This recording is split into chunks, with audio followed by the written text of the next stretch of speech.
तो dear student, आज के इस टॉपिक में हम लोग क्या स्टडी करने वाले हैं? Significance of universal law of constant. यानी कि ये जो यूनिवर्सल लॉ ऑफ ग्रेविटेशन है, जिसके सिग्निफिकेंस को हम स्टडी करने जा रहे हैं किस चैप्टर में? ग्रेविटेशन के चैप्टर में, जो कि हमारा 3rd चैप्टर है। तो उसमें हम लोग क्या स्टडी करेंगे? Centripetal force. सबसे पहले क्या स्टडी करेंगे हम लोग? Centripetal force. ओके स्टूडेंट, तो सेंट्रीपिटल फोर्स को स्टार्ट करने से पहले हम लोग को क्या स्टडी करना चाहिए? Circular motion. क्या स्टडी करना चाहिए? सर्कुलर मोशन को स्टडी करना चाहिए। तो सर्कुलर मोशन में क्या होता है कि अगर ऑब्जेक्ट सर्कुलर मोशन कर रहा है और ये उसकी रेडियस हो गई, तो ईच एंड एवरी पोजीशन उसकी वेलोसिटी की डायरेक्शन क्या होती है? चेंज होती है।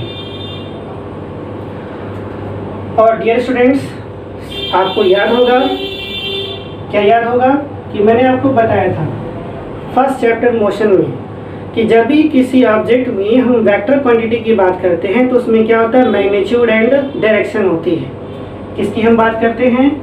मैग्नीट्यूड और डायरेक्शन की बात करते हैं। ओके स्टूडेंट, यदि किसी फिजिकल क्वांटिटी की मैग्नीट्यूड चेंज हुई तो भी फिजिकल क्वांटिटी क्या होती है? चेंज हुई। यहाँ अगर डायरेक्शन भी चेंज हुआ तो भी वो फिजिकल क्वांटिटी क्या हो गई? चेंज हो जाएगी। सही है। इसका मतलब ये हुआ कि यहाँ पर इस वेलोसिटी में, यूनिफॉर्म सर्कुलर मोशन में, यहाँ पर क्या है? स्पीड कांस्टेंट है। स्पीड क्या है? कांस्टेंट है। बट वेलोसिटी की डायरेक्शन चेंज हो रही है, इस वजह से वेलोसिटी में चेंज हुआ। और यहाँ चूंकि डायरेक्शनल चेंज हो रहा है, इसलिए यहाँ पर जो एक्सेलरेशन प्रोड्यूस होगा डियर स्टूडेंट्स, उसका नाम रखा गया सेंट्रीपिटल एक्सेलरेशन। क्या नाम रखा गया? Centripetal acceleration. उसका नाम क्या रखा गया? Centripetal acceleration. क्या कहते हैं इसे? Centripetal acceleration. क्या कहते हैं? Centripetal acceleration. और इस सेंट्रीपिटल एक्सेलरेशन की जो डायरेक्शन है वो always towards the centre of the circular path. Always toward the centre of the circular path. Clear? That means यहाँ पर एक वर्ड यूज की जाती है जिसे बहुत फेमस कहते हैं सेंटर सीकिंग। क्या कहते हैं? सेंटर सीकिंग फोर्स डेवलप होता है। और उसी सेंटर सीकिंग फोर्स को ही हम क्या कहते हैं? सेंट्रीपिटल फोर्स कहते हैं। क्या कहते हैं इसे? Centripetal force. राइट। और अगर ये ऑब्जेक्ट जिसका मास m हुआ, जिसका मास क्या है? m हमने लिया है, तो यहाँ पर एक सेंट्रीपिटल फोर्स डेवलप हो जाएगा। और याद होगा कि मैं आपसे पहले भी कह रखा हूँ, क्या कहा है? कि जिस डायरेक्शन में एक्सेलरेशन होता है, ठीक उसी डायरेक्शन में सेंट्रीपिटल फोर्स होगा। उसी डायरेक्शन में सेंट्रीपिटल फोर्स होगा। राइट। यानी अगर इस एग्जांपल को हम अप्लाई कर दें और ये कह दें कि यहाँ पर क्या है? सन है। सेंटर में क्या है? सन है। और ये क्या हो गया? अर्थ है। मास ये अर्थ है। यानी कि अर्थ इनके बीच में जो लगने वाला जो ग्रेविटेशनल फोर्स है, जो ग्रेविटेशनल फोर्स है, क्या है? Gravitational force. ये ग्रेविटेशनल फोर्स क्या प्रोवाइड कर रहा है हमें? Centripetal force. ओके, ये सारे पर्टिकुलर टर्म जिन्हें हम स्टडी करने जा रहे हैं, ये सारा टर्म किस पर डिपेंड करता है? इसी ग्रेविटेशनल फोर्स पर डिपेंड करता है। और इसी की मदद से, ग्रेविटेशनल फोर्स के हेल्प से क्या मिला? सेंट्रीपिटल फोर्स मिला। Centripetal force is the requirement of the circular motion. Dear students, यानी कि सर्कुलर मोशन यदि होना है तो वहां पर सेंट्रीपिटल फोर्स लगना होगा। ओके, सो अगर अर्थ सन की चारों तरफ मोशन कर रही है, इसका मतलब उसे सेंट्रीपिटल फोर्स चाहिए। और सेंट्रीपिटल फोर्स उसे कहाँ से मिलेगा? ग्रेविटेशनल फोर्स से मिलेगी। स्टूडेंट्स, मैं समझता हूँ कि ये लाइन आपको क्लियर हुई। ओके,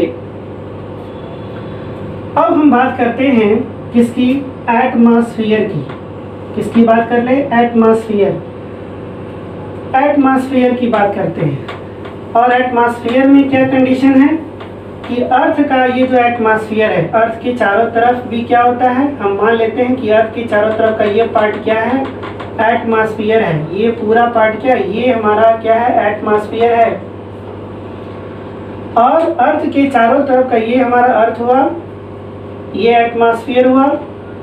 ये एटमॉस्फेयर क्यों है, इस वजह से है क्योंकि अर्थ और एटमॉस्फेरिक पार्टिकल के बीच में लगने वाला, यानी उनके बीच में जो हमारा ग्रेविटेशनल फोर्स है वो स्ट्रांग है। Right student, because of heavy mass of earth. अगर ऐसा नहीं होता तो अर्थ पर एटमॉस्फेयर नहीं होता। क्या होता, ये ठीक बात वैसे ही हो जाती। आप इसे ठीक ऐसे समझने की कोशिश करें कि जब भी हम क्या करते हैं, इसे समझने का सबसे अच्छा एग्जाम्पल क्या है कि एक थ्रेड लिया, ये मान लेते हैं थ्रेड हुआ, और थ्रेड पे बंधा हुआ स्टोन क्या करता है, ये मान लेते हैं स्टोन है, और ये सेंटर, और ये आपकी थ्रेड होगी। जब हम इसे सर्कुलर मोशन कर रहे होते हैं, घुमा रहे होते हैं, और अचानक जब रिलीज करते हैं तो ये स्टोन किधर जाता है, टेंजेंशियल डायरेक्शन में, यानी कि वो इस डायरेक्शन में जा सकता है। अगर वो इस डायरेक्शन की मोशन कर रहा है तो वो इस डायरेक्शन में जा सकता है। क्यों? क्योंकि जैसे ही सेंट्रीपिटल फोर्स आप हटा रहे हैं, जैसे ही आपने सेंट्रीपिटल फोर्स ब्रेक किया तो वो फ्री हो गया। इसका मतलब अर्थ पे एटमॉस्फेयर चाहिए तो सेंट्रीपिटल फोर्स चाहिए। राइट स्टूडेंट, और सेंट्रीपिटल फोर्स आपको तभी मिलेगी जब उनके बीच में ह्यूज, यानी कि बड़े अमाउंट का ग्रेविटेशनल फोर्स हो। डियर स्टूडेंट्स, यही एक वजह है कि मून पर एटमॉस्फेयर नहीं होता, क्योंकि वहाँ सेंट्रीपिटल फोर्स क्या है, बहुत ही वीक है। इस वजह से वहाँ से चंद्रमा से, यानी कि मून से एटमॉस्फेयर है ही नहीं। आई थिंक आप समझ गए होंगे। अब हम बात करते हैं टाइड्स, जिसे हिंदी में हम कहते हैं ज्वार भाटा। अर्थ पे बड़े बड़े समुद्र हैं, नाम लेने की जरूरत है नहीं, आप समझते हैं, आपके एसएसटी में पढ़ाई जाती है। अर्थ पे बड़े बड़े समुद्र हैं, और ये समुद्र जो है क्या है, एक फ्री पार्टिकल यानी कि फ्री ऑब्जेक्ट के टर्म में माने जाते हैं। होता क्या है कि अर्थ और मून के बीच में भी ग्रेविटेशनल फोर्स लग रहा है। किसने बताया, न्यूटन ने समझाया कि due to heavy mass and less mass, इनके बीच में भी ग्रेविटेशनल फोर्स लगती है, लॉ ऑफ ग्रेविटेशन कहता है। तो क्या होता है कि वो जो ओशन है, ये मान लेते हैं ये अर्थ हुआ, यहाँ पे ओशन क्या हो गया, उठ गया। क्यों उठ गया, मान लेते हैं यहाँ पर क्या है, मून है, तो इनके बीच में जो फोर्स लग रहा है ये अर्थ हो गया, ये क्या हो गई, ओशन हो गई। इनके बीच में क्या लग रहा है, फोर्स लगा, और यहाँ पे ये समुद्र का पानी क्या हो गया, उठ गया, ओशन का पानी उठ गया। इसे हम क्या कहते हैं, टाइड कहते हैं। और जैसे वहाँ से फोर्स ऑफ अट्रैक्शन यानी ग्रेविटेशनल फोर्स वीक होता है, वो पानी बड़ी तेजी से क्या होता है, समुद्र का पानी नीचे गिर जाता है। This is the way of studying what is the importance of gravitational force, centripetal force in our day to day life. Okay students, now we are going to study artificial satellite. आजकल हमारे world में जितने भी communications हैं, mobile है, ये tower का जितने भी कम्युनिकेशंस हो रहे हैं, किसकी वजह से हैं, आर्टिफिशियल सैटेलाइट से हैं। किसकी हेल्प से हैं, आर्टिफिशियल सैटेलाइट। और इसी आर्टिफिशियल सैटेलाइट की मदद से कम्युनिकेशंस हो रही है। और ये आर्टिफिशियल सैटेलाइट कैसे मोशन कर रहा है कि आर्टिफिशियल सैटेलाइट का भी मास होता है, और मास है तो ग्रेविटेशनल फोर्स है, और यदि ग्रेविटेशनल फोर्स है तो डेफिनेटली उनके बीच में क्या लग रहा होगा, सेंट्रीपिटल फोर्स लगेगा।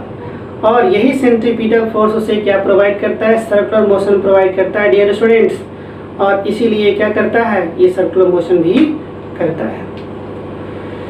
ओके स्टूडेंट्स, उम्मीद करते हैं कि ये टॉपिक आपकी समझ में आई होगी।